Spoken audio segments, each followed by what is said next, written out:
అంతా మా వదినే చేసింది మేడం. వచ్చిన దగ్గర నుంచి మా అమ్మా నాన్నలు శత్రువుల్లా చూసేవారు.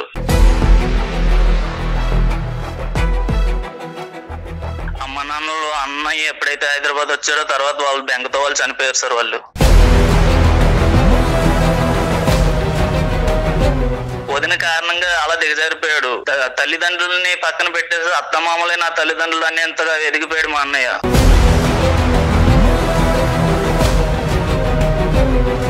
మీ ఆవిడ చెప్తేనే వింటాను, మా ఆవిడ చెప్పింది కాబట్టి ఇన్వెస్ట్ చేశాను, ఇప్పుడు మా ఆవిడ మాట్లాడద్దు కాబట్టి తమ్ముడితో మాట్లాడలేదా?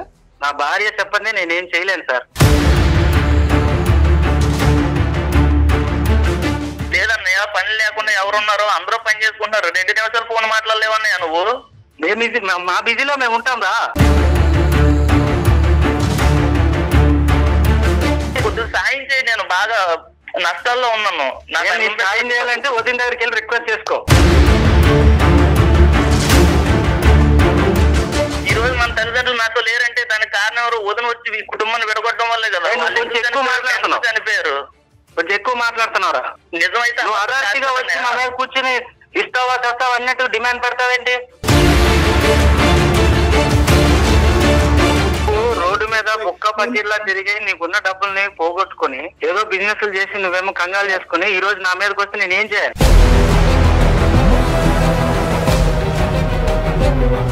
చూడదు సార్, అసలు వదిన అంటే తల్లితో సమానం అంటారు. ఈ రోజు కూడా నన్ను కొడుకులా చూడలేదు సార్ తను. అన్న కావాలి కానీ వదిన వద్దంటున్నారు మీరు. మీకంటూ ఒక రక్త సంబంధం గానీ ఒక ప్రేమ గానీ అలాంటివి ఉండవండి?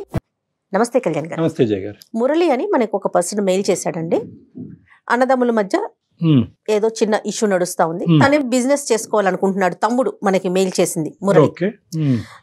ఆ బిజినెస్ కు సంబంధించి అన్న ఏదన్నా ఫైనాన్షియల్ గా సపోర్ట్ చేస్తే నేను ముందుకెళ్తాను, నాకు మా అన్న సపోర్ట్ కావాలి ఫైనాన్షియల్ గా.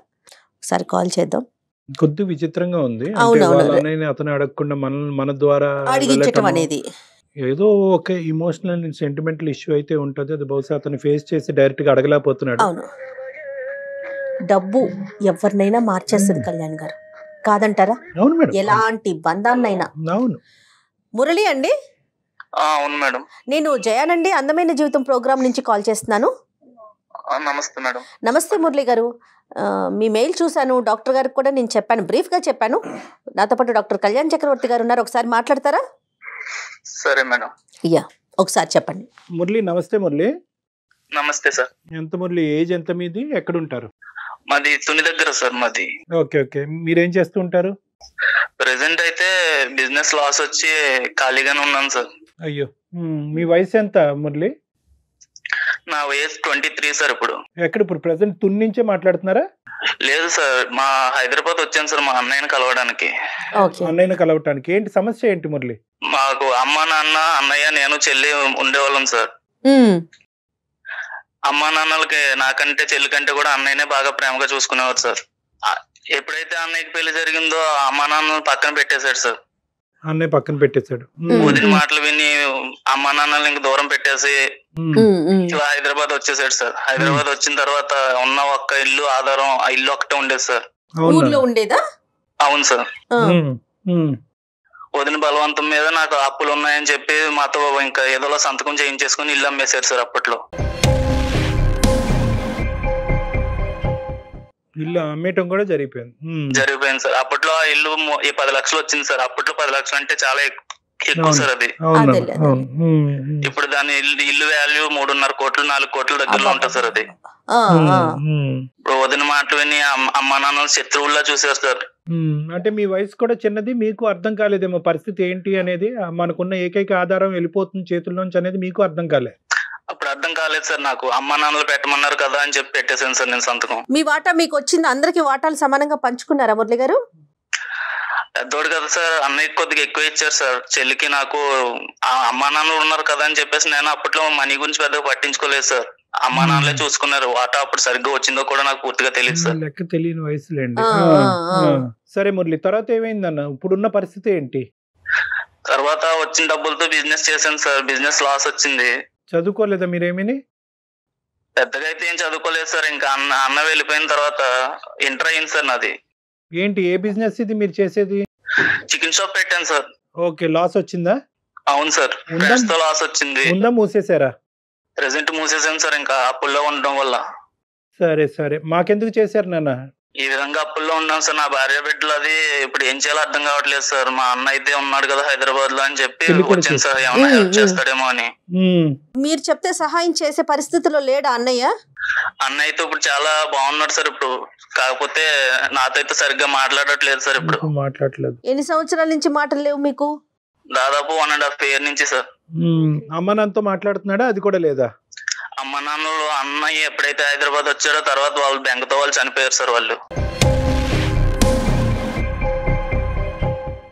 వాళ్ళనైతే అన్నయ్య వచ్చిన తర్వాత అంత అమ్మ నాన్న ఎలా ఉన్నారని కూడా ఏ రోజు అడగలేదు సార్ నా ఫోన్ చేసి. సిస్టర్ పెళ్లి అయిపోయిందా? అమ్మ నాన్న చనిపోక ముందే అయ్యిందా?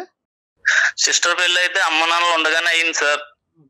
కాకపోతే వాళ్ళకి కూడా పెద్ద ఏమీ లేదు సార్. వాళ్ళకి కూడా సిస్టర్ పెళ్లి అయితే చేసాం కానీ డెలివరీకి ఎవరైనా సరే ఏడపిల్లైనా సరే అమ్మ నాన్నలు ఇంటికి వచ్చి ప్రసవం అవుతుంది. కానీ ఆ పరిస్థితుల్లో నేను లేను సార్. స్తోమత కూడా నాకు లేదు చేయించే స్తోమత. అత్త వాళ్ళ ఇంటికి పంపించేసాను సార్.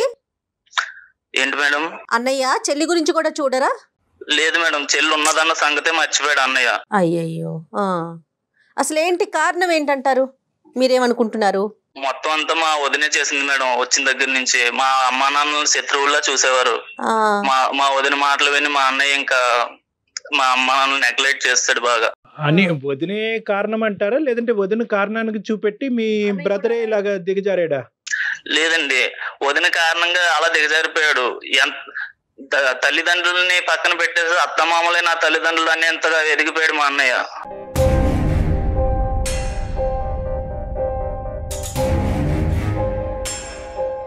ఇప్పుడు 1.5 years బట్టి నీకు బిజినెస్ లో లాస్ రాలేదు కాబట్టి నువ్వు కూడా అన్నయ్య వరకు మాట్లాడలేదు. ఇప్పుడు బిజినెస్ లో లాస్ వచ్చిన తర్వాత మళ్ళీ అన్నయ్యతో కమ్యూనికేట్ చేయడానికి ప్రయత్నం చేస్తున్నారు. మరి అతను కూడా అనుకోవచ్చు కదా, ఇప్పుడు అమ్మ నాన్న చనిపోయిన తర్వాత నేను ఇంటికి పెద్ద డబ్బుల వరకు అయితే కనుక నా దగ్గరికి వస్తున్నాడు, లేదంటే మధ్యలో నన్ను కానీ నా భార్యను కానీ పట్టించుకోవట్లేదని మీ అన్నయ్యకి కూడా ఒక ఫీలింగ్ ఉండొచ్చేమో. లేదు సార్, నేను చాలా సార్లు మధ్యలో ఫోన్ చేశాను ఎలా ఉన్నామని ఫోన్ చేయడానికి. నా ఫోన్ అసలు లిఫ్ట్ చేసేవాడు కాదు సార్, నెగ్లెక్ట్ చేసేవాడు. సరే సరే, కేవలం ఇది ఒక డబ్బు రీత్యా మాట్లాడాలనే ఉద్దేశంతో మాకు కాంటాక్టా, లేదంటే అన్నయ్య ఎందుకు ఇలా ప్రవర్తిస్తున్నాడు అనే ప్రశ్నకి జవాబా, లేదంటే అన్నయ్య అన్నదమ్ములు మళ్ళీ అక్క చెల్లు వీళ్ళంతా అనుబంధం మళ్ళీ బాండింగ్ ఏర్పడుతుంది అనే ఆలోచనతో చేశారా? ఈ మూడిట్లో దేని గురించి మాకు చేశారు? Bonding sir. నా అన్నయ్య నాకు కావాలి. ఇది ఒకట్లో మా అన్నయ్యతో నేను ఎలా ఉన్నానో అలా నాతో మాట్లాడాలి మా అన్నయ్య. అదే, అప్పుడు అక్కడి వరకు మనం తేలిస్తే సరిపోతుందా, లేదంటే అక్కడి వరకు వచ్చినటువంటి అన్నయ్య నష్టాల్లో కూరుకుపోయినటువంటి తమ్ముడిని కూడా తేలేయాలి కాబట్టి ఆర్థికపరమైనటువంటి సహాయ సహకారాలు కూడా అందించాలనే రిక్వెస్ట్ కూడా అడగాల? ఎందుకంటే అది వేరే యాంగిల్, ఇది వేరే యాంగిల్. అది ఆర్థిక పరంగా నేను ఇప్పుడు చాలా స్ట్రగుల్ లో ఉన్నాను సార్. నేను అది కూడా మా అన్నయ్య నాకు చాలా హెల్ప్ చేస్తారని నమ్మి ఇక్కడ వరకు వచ్చాను సార్. అది కూడా కొద్దిగా సాయం చేయాలి సార్ మీరు. ఒకసారి మాట్లాడదామా బ్రదర్ తో అండి? సరే మేడం. ఇక్కడ యూజువల్గా ఏమవుతుందంటే మేడం, ఇక్కడ ఇప్పుడు ట్రయాంగిల్ అయిపోతుంది. ఇక్కడ ఏంటంటే ఇప్పుడు ఆడవాళ్ళ సబ్జెక్ట్ కూడా వస్తుంది ఇక్కడ. ఎందుకంటే ఇప్పుడు అన్నయ్య ఒక్కడు ఒప్పుకుంటే సరిపోతుందా, లేదంటే అన్నయ్య ఒప్పుకోవటమే కాకుండా వదిన కూడా ఒప్పుకోవాలా? ఇప్పుడు ప్రతిదానికి వదినకి ఆవిడ పాత్ర అసలు నిజంగా ఎంత ఉంది, ఇతను ఎంత వరకు కరెక్ట్ చెప్తున్నాడు? ఒకటే మేడం, సమాజంలో ఎప్పుడు కూడా ఈ అనుబంధాలు ఆడవాళ్ళని ఇటువంటి అంశాల్లో ఎక్కడ పెట్టాలో అక్కడ పెట్టాలి. జోక్యం చేసుకుంటే ఇలాగే ఉంటుంది వ్యవహారం. ఆడవాళ్ళని తప్పుపట్టే ఉద్దేశం మనం కాదు, కానీ ఎక్కడికక్కడ ఆ గీతలు అనేటటువంటిది క్లారిటీ ఉంటుంది. పెళ్ళైనప్పుడే నా కుటుంబ సభ్యులు ఇది, వాళ్ళు ఎంతవరకు నా మీద డిపెండ్ అవుతారు, ఇమోషనల్గా ఫైనాన్షియల్గా ఎంతవరకు డిపెండ్ అవుతారు, నీ భారీగా నీకు ఈ స్థానం ఇస్తున్నాను, నువ్వు ఎక్కడి వరకు జోక్యం చేసుకోవచ్చు చేసుకోకూడదు అనేది గీతలు కరెక్ట్ గా ఉండాలి. రెండు వైపులా ఉండాలి. రెండు వైపు ఇటు ఉండాలి అటు ఉండాలి. వాళ్ళు ఎంత వరకు ఉండాలి, వీళ్ళు ఎంత వరకు ఉండాలి. లైన్ లో వేచి ఉండండి. హలో అన్నయ్య. చెప్పరా, ఎలా ఉన్నావు అన్నయ్య? బాను. ఏంటి ఇలా ఫోన్ చేసావు? లేదు, సార్ మాట్లాడతారంటే కళ్యాణ్ చక్రవర్తి గారు. సార్ కాదు సార్, అతని పేరేంటన్నా? మా అన్నయ్య పేరు రవితేజ్ అండి. నమస్తే అండి రవితేజ్ గారు. రవితేజ్ గారు నమస్తే. మీ తమ్ముడు మీకు పెద్ద షాక్ ఇచ్చినట్టున్నాడు, చెప్పబెట్టకుండా మా దగ్గర నుంచి ఫోన్ కలపటం. అది ఏం లేదు, అతను ఇప్పుడు మీ ఇద్దరి మధ్యన కమ్యూనికేషన్ పోయిందంట. అతను బాధ చెప్పుకోవటానికి కానీ అటువైపు అమ్మ నాన్న లేరు, ఎవరు లేరు. ఇప్పుడు ఫ్యామిలీతో పాటు ఆల్రెడీ ఫ్యామిలీతో పాటు ఉన్నాడంట, బిజినెస్ అనేటటువంటి దాంట్లో ఊబిలో కూరుకుపోయాడంట. సరే ఫైనాన్షియల్ అంశం అనేది పక్కన పెడితే కనుక మోరల్ సపోర్ట్గా ఉండవలసినటువంటి మా ఏకైక దిక్కు మా అన్నయ్య ఒక్కడేనండి, అతని వరకు రీచ్ అవడానికి నాకు ఏ దారి కనిపించట్లేదు, మీరు తప్ప అని చెప్పి మాకు ఫోన్ చేసేటప్పటికి మేము ముందే చెప్పాం, అది కాదయ్యా మేము మాట్లాడటం ఏంటి మీ అన్నదమ్ముల మధ్యన, నువ్వు డైరెక్ట్గా ఇంటికి వెళ్ళు లేదంటే ఫోన్ చేయంటే, అసలు ఆ అన్నయ్య నన్ను ఎంటర్టైనే చేయట్లేదండి, నా పరిస్థితి ఇలా ఉంది, నన్ను కాపాడండి సార్ అని అనుకుంటూ మాకు చేస్తే సరే అని చెప్పి మీకు కలపమని చెప్పాం. మేము సుమన్ టీవీ అందమైన జీవితం నుంచి మాట్లాడుతున్నాం అండి. నా పేరు డాక్టర్ కళ్యాణ్ చక్రవర్తి, నేను మానసిక వైద్య నిపుణుని ప్లస్ రిలేషన్షిప్ కౌన్సిలర్. సో మీకు ఓకే అంటే మీతో ఒక 2 నిమిషాలు మాట్లాడతాం మేము. రైట్. కాదు, ఇప్పుడు ఏంటి రవితేజ గారు, ఇప్పుడు ఏంటి మీ ఇద్దరి మధ్యన సమస్య, ఎందుకు మీ బ్రదర్ కి మీకు మధ్యన ఇన్ని నెలలు బట్టి మాటలు లేవు? ఫోన్ చేస్తే డబ్బులు అడుగుతాడండి. ఫోన్ చేస్తే డబ్బులు అడుగుతాడు. అవసరం ఉండి అడుగుతాడా, అవసరం లేకపోయినా అడుగుతాడా, ఏమన్నా పాడు చేస్తున్నాడా ఏంటండి, మీరేమనుకుంటున్నారు? నాకు అటాలో వచ్చిన డబ్బులతో నేను ఒక బిల్డింగ్ కొనుక్కుని బిజినెస్ చేసి పొజిషన్ లో ఉన్నా. సంతోషం. వాడు మాత్రం ఆ డబ్బులంతా రోడ్ల నంబర్ తిరిగి బొక్క పచ్చట్లో పోగొట్టుకున్నాడు.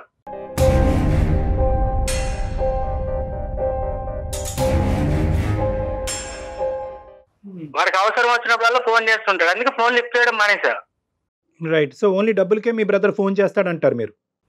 అంతే కదండి, పొజిషన్ లో నేను ఉన్నాను కాబట్టి నన్ను అడగడానికి ట్రై చేస్తున్నాడు. ఆర్థిక లావాదేవీలు తప్ప ఇంకేమీ లేదండి? మీకు ఒక సిస్టర్ కూడా ఉన్నట్టున్నారు రవితేజ గారు? అవునండి. ఆవిడతో కమ్యూనికేషన్ ఎలా ఉంది మీది? సిస్టర్ ఉన్న సంగతే మర్చిపోయాడండి ఆయన. కాదు, ఆవిడతో కమ్యూనికేషన్ ఉందా, మీ సిస్టర్ తో కమ్యూనికేషన్ ఉందా రవితేజ గారు మీకు? అప్పుడప్పుడు మాట్లాడుతుంటాను. అప్పుడప్పుడు, అక్కడ కూడా అప్పుడప్పుడే, ఇక్కడ అసలు లేదు. మరి ఆవిడ కూడా అప్పుడప్పుడు డబ్బులు అడుగుతారని మాట్లాడతారా, మీరు దేనికి మాట్లాడతారా? ఆవిడతో కూడా కట్ అయిపోయిందిగా? కట్ అయిపోవడం అంటే కాదండి, ఎప్పుడైనా మేము ఖాళీ ఉన్నప్పుడు వాళ్ళు కనిపించినప్పుడు చేసినప్పుడు మేము మాట్లాడుతూ ఉంటాం. Right sir, right. మరి ఇప్పుడు ఈ అబ్బాయి ఏంటి వ్యసనాలు బానిస పడ్డాడా, లేదంటే తెలివి తక్కువగా ఇన్వెస్ట్మెంట్స్ చేస్తున్నాడనా? ఎందుకు ఇతని మీద మీకు అంత కోపం?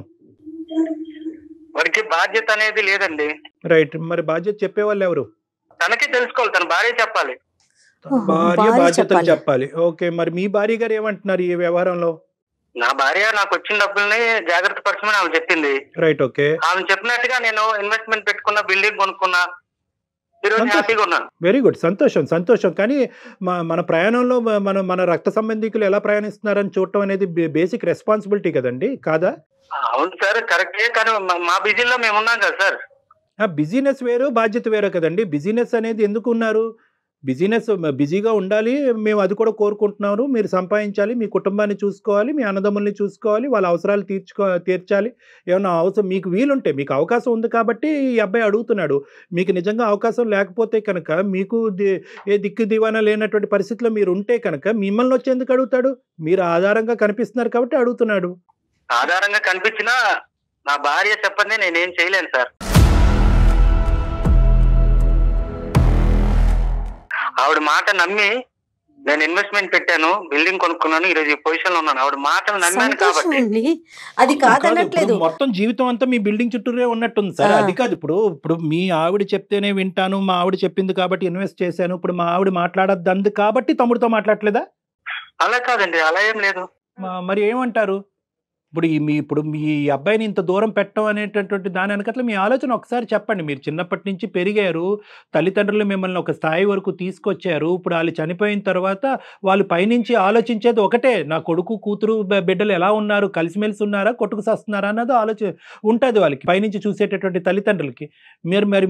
మీరు ఇంటికి పెద్దగా మీరు ఆ బాధ్యత నిర్వర్తించాలనుకుంటున్నారా, నిర్వర్తించకూడదు అనుకుంటున్నారా? డబ్బులు లావాదేవీలు పక్కన పెట్టండి, మమకారం, ప్రేమ నిర్వర్తించాలనుకుంటే వదిలి రిక్వెస్ట్ చేసుకోమని చెప్తున్నానండి. మీ భార్య గాని, మీ తమ్ముడి భార్య గాని, మీ చెల్లెలి భర్త గాని అంతా మధ్యలో వచ్చారు కదా. మీ ముగ్గురు ఒక తల్లి కడుపులో నుంచి వచ్చినారు కదా. మీకంటూ ఒక రక్త సంబంధం గాని, ఒక ప్రేమ గాని అలాంటివి ఉండవండి. మధ్యలో వచ్చిన వాళ్ళ నిర్ణయాలే తీసుకోవాలి కాదనట్లా. కానీ మీ ప్రేమకు కూడా వాళ్ళ సలహాలు సూచనలు తీసుకోవాల్సింది. ఒక పాయింట్ నాకు అర్థం కావట్లేదండి. ఏంటండి? ఆవిడ పర్మిషన్ లేకుండా చేయడంట. కాదు సార్, ఒకటి ఇది నాకు అసలు అర్థం కావట్లేదండి. ఆవిడ పర్మిషన్ ఏంటండి? మీకు అధికారం లేదా? నా తమ్ముడిని కాపాడవలసింది, చూసుకునేటటువంటి బాధ్యత అనేటటువంటి ఫస్ట్ డబ్బులు అంశం పక్కన పెట్టేసేయండి. డబ్బుల అంశం పక్కన పెట్టేసేయండి రవి గారు. ఇక్కడ డబ్బులు అనేటటువంటి అంశం కాదు. మీ మాట నాకు కొద్దిగా గాయపరిచింది. ఇక్కడ ప్రధానమైనటువంటి అంశం ఏంటంటే కనుక ఒక ప్రేమ, ఒక బంధుత్వం, ఒక మమకారం, ఒక రక్త సంబంధం ఇవేమి ఉండవండి. బిల్డింగ్ ఒకటే కనిపిస్తుందా మీకు?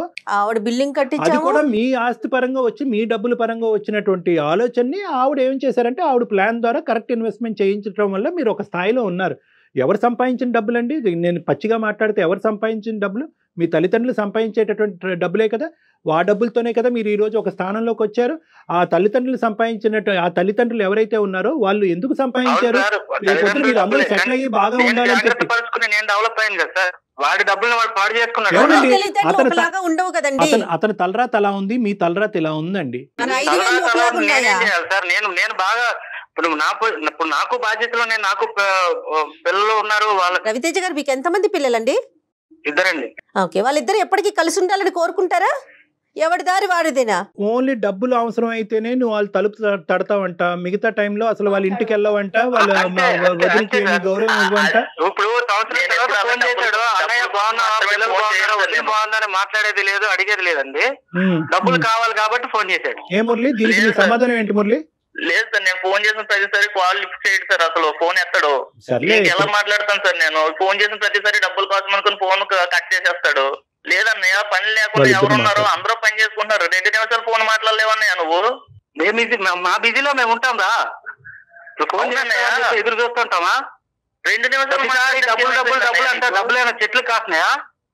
డబ్బులు చెట్లు కాస్తున్నాయి నేను అనలేదన్నయ్య. మరి కొద్దిగా సాయం చేయి, నేను బాగా నష్టాల్లో ఉన్నాను. సాయం చేయాలంటే వదిన దగ్గరికి వెళ్ళి రిక్వెస్ట్ చేసుకో. వదిన అడగాల్సిన పని నాకే. నేను ఏమన్నా అడగాలనుకుంటే నిన్ను అడుగుతా. వదిన అడగడానికి నామోసియా? తల్లి లాంటిది కదా. నీకేమైంది? ఈ రోజు మన తల్లిదండ్రులు నాతో లేరంటే దానికి కారణం ఎవరు? వదిన వచ్చి ఈ కుటుంబాన్ని విడగొట్టడం వల్లే కదా. కొంచెం ఎక్కువ మాట్లాడుతున్నావు. చనిపోయారు. కొంచెం ఎక్కువ మాట్లాడుతున్నారా?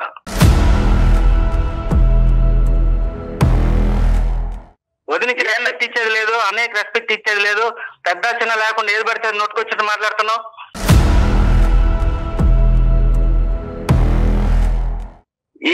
డబ్బులు సహాయం కోరినప్పుడు రిక్వెస్ట్ నిజమైతే నువ్వు అదార్తిగా వచ్చి మా మీద కూర్చుని ఇస్తావా చేస్తావా అన్నట్టు డిమాండ్ పెడతావేంటి?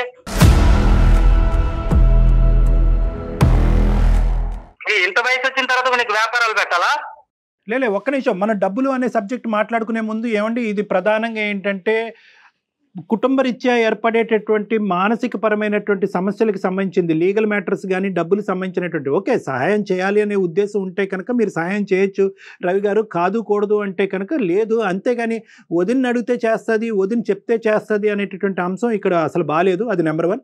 నెంబర్ 2, నేను ఇంకా కంప్లీట్ అవ్వలేదు. మాట విన్నాను కాబట్టి నేను బాగుపడ్డానని నమ్మకంతో నేను చెప్తున్నాను సార్.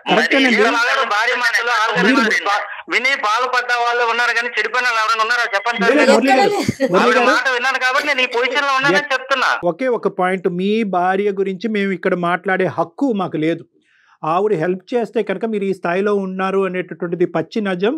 దానికి మీరెంత ఆనందిస్తున్నారో మేము అంతే ఆనందిస్తున్నాం. దాంట్లో ఎటువంటి తప్పుదేం లేదు. కానీ ఏంటంటే మీరొక్కలే బాగుపడాలి, మీరొక్కలే పైకి రావాలి, మీ కుటుంబాన్ని నిలదొక్కోవాలి అనేటటువంటిది స్వార్థం. బహుశా మీ భార్య ఆ ఉద్దేశంతో అయితే మాత్రం మిమ్మల్ని ఈ పరిస్థితి వరకు తీసుకొచ్చి ఉండదు. ఆవిడతో మనం మాట్లాడలేదు. ఆవిడ ఒపీనియన్ గురించి ఇక్కడ అభిప్రాయ భేదాలు వద్దు. ఇక్కడ నేను మురళీకి ఏమని చెప్తున్నానంటే, నువ్వు తొందరపడి ఇలాంటి పదాలు వాడటం వల్ల దానిలో మమ్మల్ని భాగస్వామ్యం చేసి మీడియేషన్ చేయండి, నాకు హెల్ప్ చేయండి అంటే మేము చేయలేం.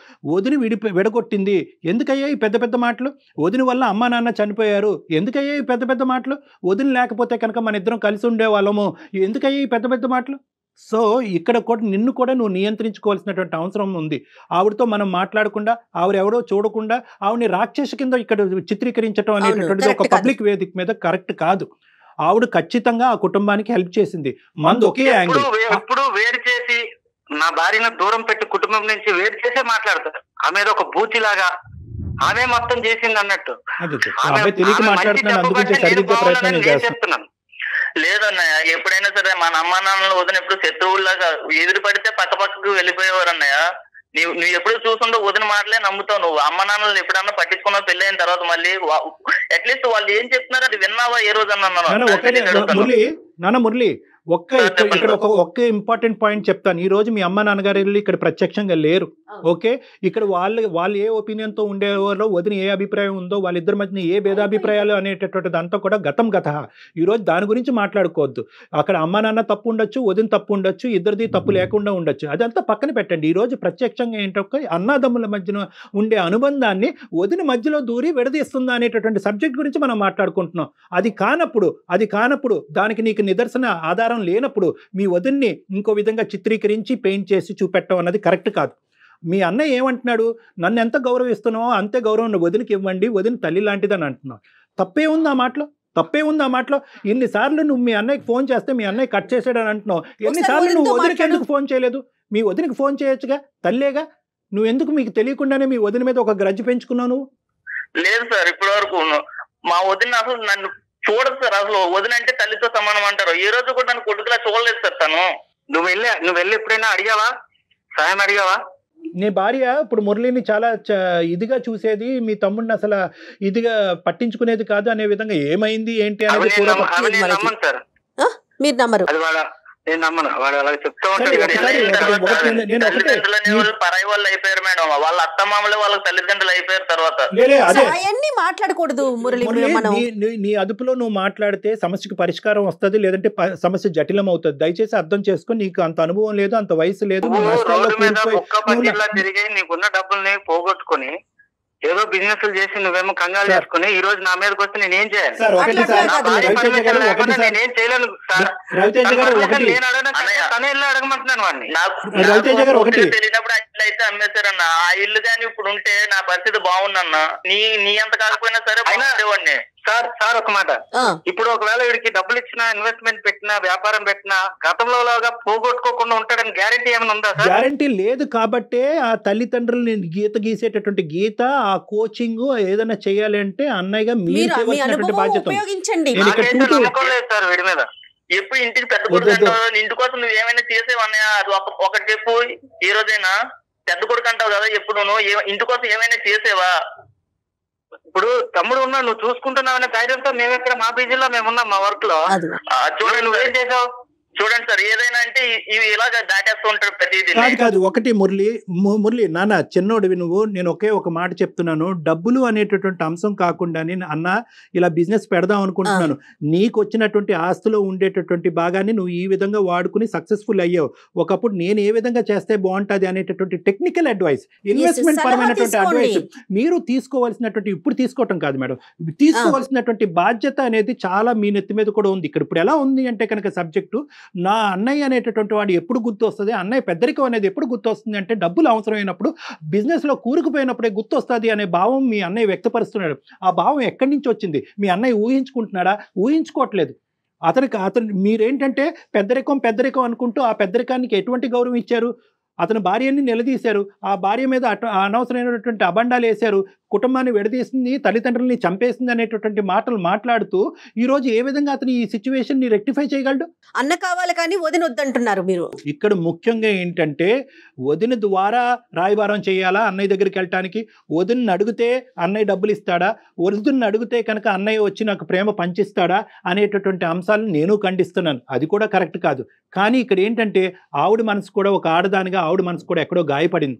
అది చల్లార్చేటటువంటి ప్రయత్నం చేయకుండా అగ్గికి ఆర్జం పోసేటటువంటి విధంగా నువ్వు కూడా మాట్లాడితే కనుక ఆవిడకి పాత జ్ఞాపకాలన్నీ గుర్తొస్తాయి. నువ్వు ఆ ఒడ్డున ఉంటావు, ఈ అన్నయ్య ఈ ఒడ్డున ఉంటాడు, మీరిద్దరికి. అంటే నేనేమంటున్నానంటే ఇక్కడ ఎవరో ఒకరు మీడియేషన్ కావాలి, ఎవరో ఒకరు మంచితనం కావాలి, ఎవరో అర్థం చేసుకునేటటువంటి విధానం కావాలి. ఆ కీలక పాత్ర ఇక్కడ పోషించేది అదృష్టమో దురదృష్టమో ఆ వదినే అయ్యింది.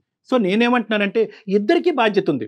ఇప్పుడు నాకు కావాల్సింది ఏంటంటే, రవితేజ గారు ఒక్క చిన్న మాట చెప్తాను, మీరు నాకు చెడ్డగా అనిపించట్లేదు, ఆ అబ్బాయి నాకు చెడ్డగా అనిపించట్లేదు, కేవలం మనస్పర్ధలు, ఆ పాత జ్ఞాపకాలు గుర్తు తెచ్చుకుని ఈ అబ్బాయి మనసులో తల్లిదండ్రులను విడదీసింది, కుటుంబాన్ని విడదీసింది, తల్లిదండ్రులు చంపేసింది అనేటటువంటి విధంగా ఈ అబ్బాయి మనసులో ఒక చేదు బీజం పట్టడం వల్ల ఈ అబ్బాయి ఇలా అయిపోయాడు. సో నేను అనేది ఏంటంటే, మీరు ఫస్ట్ ఆఫ్ ఆల్ ఒక పెద్దరికం తీసుకుని మీ భార్యకి సముదాయించి ఆవిడికి నచ్చజెప్పి ఈ అబ్బాయితో ఫస్ట్ వీళ్ళిద్దరిని మాట్లాడించుకోండి. మీరే అంటున్నారు కదా తల్లి బిడ్డలు లాంటి వాళ్ళు వీళ్ళిద్దరు అని చెప్పి, మీరే అంటున్నారు. ఆ సందర్భాన్ని మీరే కల్పించండి. ఏమే ఆడేదో తెలియక మాట్లాడుతున్నాడు, డబ్బు అనే అంశం పక్కన పెట్టేయండి. ఇస్తే ఇవ్వండి, బాగుపడతాడు, లేదంటే లేదు, అది పక్కన పెట్టండి. మానవ సంబంధాలండి. మానవ సంబంధాలు అనేటటువంటిది వ్యాపారం కాదు. బహుశా మీరేంటంటే ప్రతి అంశంలో డబ్బు, బిజినెస్, నష్టం, కష్టం అనేటటువంటి ఈ అంశాలు మాట్లాడటం వల్ల మీ ఇద్దరి యొక్క సంబంధం కాస్త బిజినెస్ సంబంధం అయిపోయి అతను అన్న నాకు కడుపు నొప్పి వస్తుంది, తలనొప్పి వస్తుంది అని చెప్పుకోవడానికి కూడా దిక్కులేనటువంటి పరిస్థితి అయిపోయింది ఈరోజు. సో కాబట్టి డబ్బు అనేటటువంటి అంశం పక్కన పెట్టి అసలు మీరు మీ భార్య గారు, ఇతను, వీళ్ళందరూ వీలవుతే కనుక మీ చెల్లెలు వీళ్ళందరూ కూడా ఒకరోజు కూర్చుని మీ అందరి మధ్యన ఉన్న డిఫరెన్సెస్ క్లియర్ చేసుకోండి. నా ప్రయత్నం నేను చేస్తాను, కానీ తను కూడా వదిలి రిక్వెస్ట్ చేయాలి. తప్పకుండా చూడండి సార్, ఇంతవరకు చెప్పినా సరే మరి ఇంతలా మురళి అలా కాదు మురళి, నీకన్నా పెద్ద ఆవిడ. ఇప్పుడు అమ్మ లేదు, అమ్మ తిడితే ఒక మాట ఏదన్నా అంటే ఒప్పుకోరు. ఒకటి జాగ్రత్త గుర్తుపెట్టుకోండి మురళి, ఒకటి జాగ్రత్త గుర్తుపెట్టుకో. నీ బిజినెస్ లో కానీ నువ్వు ఇంకా చిన్నపిల్లవాడు ఫ్యూచర్ లో వెళ్ళేటటువంటి విధాన మార్గాల్లో కానీ ఆవేశం అనేటటువంటిది పనికిరాదు. మీ అన్నయ్య ఈ రోజు ఏమంటున్నాడు, నా దగ్గరికి రావద్దు, నాతో మాట్లాడొద్దు అని అన్నాడు. గాయపడినటువంటి వదినికి నీకు మధ్యన ఉండేటటువంటి ఒక బాండింగ్ రిలేషన్షిప్ అనేది మళ్ళీ ఏర్పడితే కనుక నేను కంఫర్టబుల్ జోన్లోకి వస్తాను. అప్పుడు నీకు కూడా నేను హెల్ప్ చేయడానికి ముందుకు రాగలను.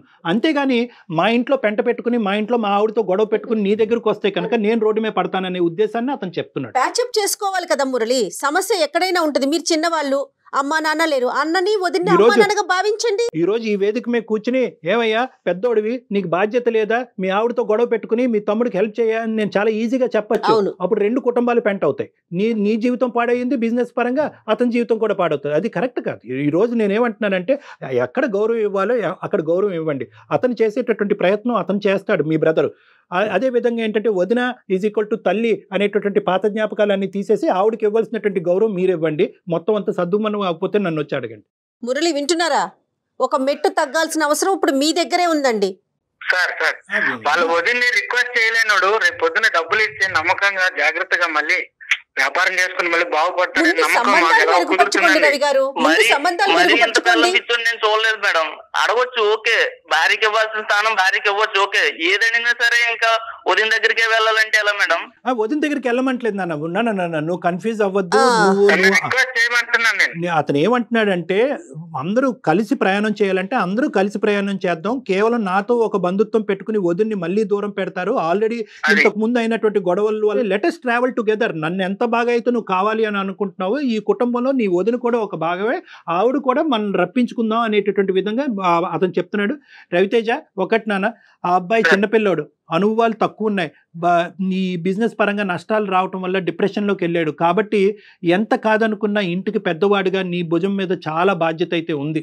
అది సొంత అన్నదమ్ముల్ని మీరు చూసుకోకపోతే ఇంకెవరు చూసుకుంటారండి? మన అన్నదమ్ముల్ని, మన అక్క చెల్లెల్ని మనం కదా చూసుకోవాలి. ఓకేనా? మీరిద్దరు మాట్లాడుకోండి, ఫస్ట్ ఇద్దరు మాట్లాడుకోండి. ఇలా ఫోన్లో కాదు, డైరెక్ట్గా కలవండి. మీ భార్యను కల్పించే ముందు ఫస్ట్ మీరిద్దరు ఎక్కడన్నా బయట ఎక్కడన్నా ఫస్ట్ కలిసి మీ ఇద్దరి మధ్యన ఉన్న డిఫరెన్సెస్ ఫస్ట్ క్లియర్ చేసుకున్న తర్వాత దయచేసి ఆవిడకి కూడా ఒక 2 మాటలు చెప్పి ఈ అబ్బాయిని మీ ఇంటికి తీసుకెళ్ళి అందరు కూర్చుని మాట్లాడుకోవటానికి ఒక ప్రయత్నం చేయండి. కూర్చుని మాట్లాడుకుంటే ఖచ్చితంగా రిజాల్వ్ అయ్యే సమస్య ఇది. ఓకేనా? మురళి గారు, మీరు కూడా అయిపోయినవి వదిలేసేయండి. జరిగిపోయినాయి. ఇంకా ఏం చేయాలి? ఎలా మాట్లాడితే అన్నయ్య, వదిన, మీరు, మీ చెల్లి అందరూ కలిసి ఉంటారు, అటువైపుగా ఆలోచించండి. సరే madam. Okay, all the best. Take care. Thank you Murali. Thank you అండి.